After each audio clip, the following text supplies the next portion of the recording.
In the winter of 1939, the Soviet Union launched what it believed would be a short and decisive campaign against a much smaller neighbor.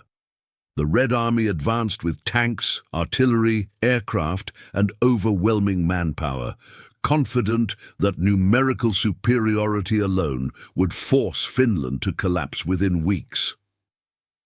Military planners in Moscow viewed resistance as symbolic at best. They expected speed, momentum, and rapid compliance. Instead, the advance slowed. Then it stalled, and soon it began to bleed itself dry in forests, swamps, and frozen ground that offered no mercy to those who misunderstood it. This conflict became known as the Winter War. It was fought in darkness, snowstorms, and temperatures capable of disabling machines and breaking human endurance. Finnish defenses did not rely on mass formations or deep reserves. They relied on terrain, discipline, and time. Within this environment, one soldier began to exert an influence far beyond his rank or position, not through command authority and not through propaganda, but through consistent disruption. His presence forced Soviet units to halt, to divert firepower, and to question the safety of even routine movement. In the next moments, you will discover how a single farmer became a strategic nightmare for a superpower. Simo Häyhä was born in 1905 in Rautjärvi, a sparsely populated region of southeastern Finland near the Russian border. His upbringing was defined by isolation, self-reliance, and seasonal hardship. Rural Finnish life at the beginning of the 20th century offered little margin for error. Food was hunted, not purchased. Winter dictated daily rhythm. Silence was familiar, not uncomfortable.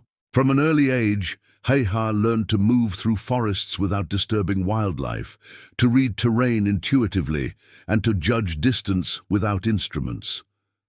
Hunting required restraint. Firing too early meant failure. Missing a shot meant hunger. These habits reinforced patience and precision long before he ever wore a uniform. Finnish culture placed value on restraint, endurance, and understatement. Bravado carried little meaning where survival depended on quiet competence. The environment itself acted as a filter, rewarding those who adapted and punishing those who rushed. By adulthood, Häyhä was physically small, reserved, and unremarkable in appearance, but his understanding of terrain, weather, and stillness was already deeply ingrained. When the Soviet Union invaded Finland in November of 1939, the conflict was framed by Finnish leadership as existential. For most Finnish soldiers, it was not ideological. It was defensive, immediate, and unavoidable. Häyhä had already completed his compulsory military service years earlier. He was not a career soldier and did not seek promotion or distinction. When mobilization orders arrived, he reported without hesitation, as thousands of other reservists did. Within the Finnish army, doctrine emphasized decentralized decision-making. Small units were expected to operate independently, exploit terrain, and withdraw before being fixed by superior firepower. Häyhä fit naturally into this structure. He did not act as a lone figure detached from command. He functioned as a disciplined component of a defensive system designed to slow an invasion that outnumbered Finland several times over. There was no pursuit of glory, only obligation, discipline, and precision under pressure.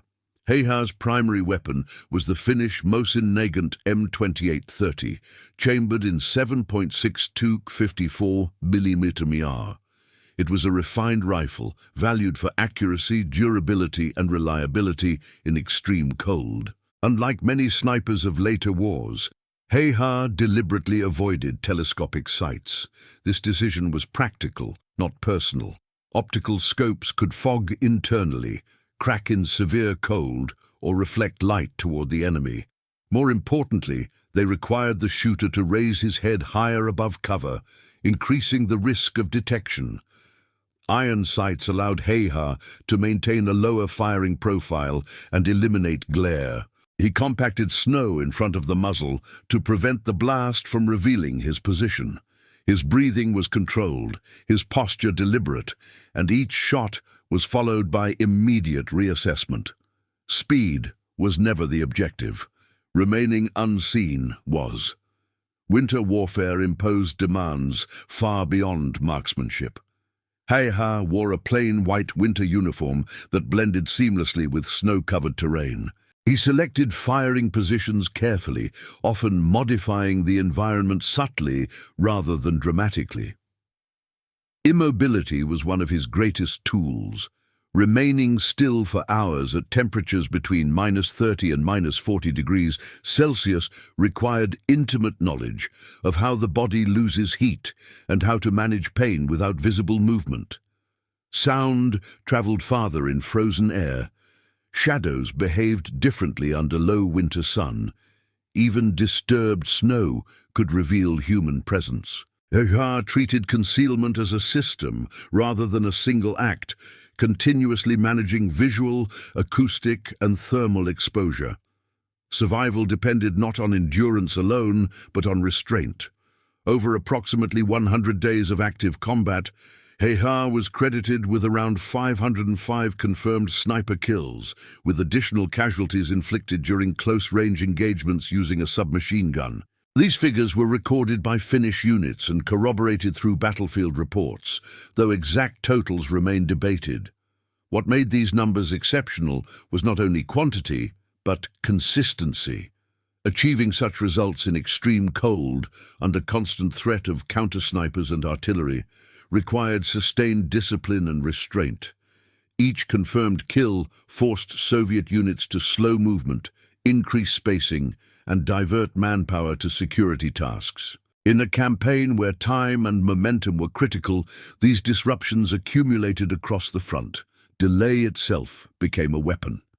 The psychological effects extended far beyond immediate casualties. Soviet soldiers reported being targeted without ever seeing their attacker. Forests felt hostile, open ground felt unsafe, even in the absence of visible enemies. Commanders deployed counter-snipers and ordered artillery strikes against suspected positions, often with limited intelligence. These measures consumed resources and reduced operational tempo. During this period, Soviet troops began referring to an unseen marksman as the White Death. The name reflected uncertainty more than admiration. An enemy who could not be located undermined confidence in numerical superiority and technological advantage. Fear altered behavior. Hesitation replaced momentum. On March 6, 1940, Heha was struck by an explosive round fired from a Soviet rifle. The bullet shattered his lower jaw and caused catastrophic facial injuries. He was evacuated from the battlefield, unconscious and close to death. He remained in a coma for several days. When he awoke, the Winter War had ended. Finland and the Soviet Union had signed the Moscow Peace Treaty. Heha's combat career concluded at the exact moment the conflict did. The coincidence became part of historical memory. For Heha himself, survival and recovery became the immediate concern. Recovery took years and required multiple surgeries. Heha lived with permanent disfigurement but avoided public attention. He consistently rejected heroic narratives and resisted glorification. When asked how he achieved such effectiveness, his answers were brief and restrained.